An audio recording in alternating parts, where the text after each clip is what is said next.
Congressman, yesterday, Vladimir Putin said in an interview that he would prefer Joe Biden winning a second term than another Donald Trump term because Joe Biden is more predictable. How do you read that? Yeah, Joe Biden is a book that you can open up. Any foreign intelligence agency can open up, read it. The writing is really big for his book, and there's probably a lot of pictures in his book. And there's nothing that it takes for foreign intelligence to assess what it is that he wants to do. For Donald Trump, whether it was domestic policy or foreign policy, no foreign adversary knew whether he was bluffing or whether he was serious, whether he was going to do what he said or not. They could not gauge his moves. That was the most powerful thing that we could do on foreign policy. You saw it play out with Syria and Bashar al-Assad. You saw it play out with North Korea and Kim Jong-un. You saw it play out with peace in Europe during his tenure there, the Abraham Accords throughout the Middle East. And in his absence and with Joe Biden in place, you see the world on fire.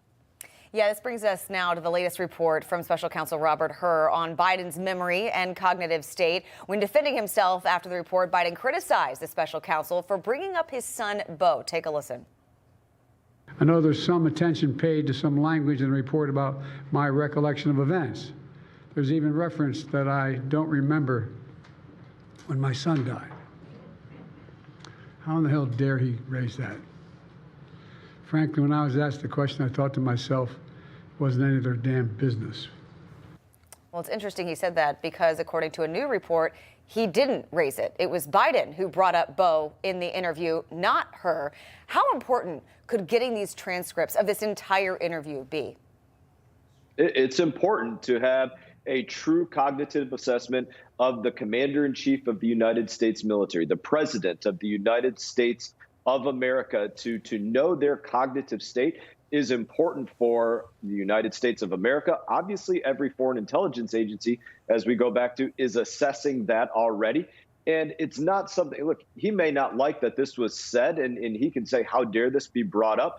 But this was an impartial assessment of the president's state of well-being. And the doctor was doing what the doctor does, just, basically putting down on paper what they were observing. That's how you can basically look at what took place in this. They were observing and they're taking a note on what they see. There's not an insult there. There's just the facts. Yeah, and also justifies why he didn't push forward with charging the president, because he said the charges would go nowhere in front of a jury because Joe Biden is that addled and atrophied between the ears. I honestly think we're going to see the Epstein client list before we ever get the audio recordings from this sit-down with Robert Hur and President Biden.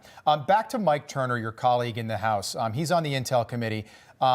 He raised the concern about the Russians exploring nuclear weapons in space. And I'm wondering why the sudden urgency, and do you think this could have something to do with the $60 billion that the Senate just handed the House in Ukraine funding? Mike Turner is in favor of this bill in the House, which is not a popular position on the Republican side of the aisle. Do you think that could be part of this? There's no doubt in my mind that there is a tie between those two things. Now, we know that for Russia, elevating their nuclear threat posture has been something that has been going on since day one of the Ukraine war. And even before that, they're constantly using their nuclear posture as a bludgeon to say, listen, America, if you do something, we consider it an act of war. And America and Europe assumes that he means a nuclear act of war, and they immediately back off. And so this is a game that they're constantly trying to push the threat on, and space is no different. Now, again, is there a threat out there that I can't confirm or deny? Yes. But are we the United States of America, and under the right leadership, do we have the ability to defend against it? Absolutely, yes.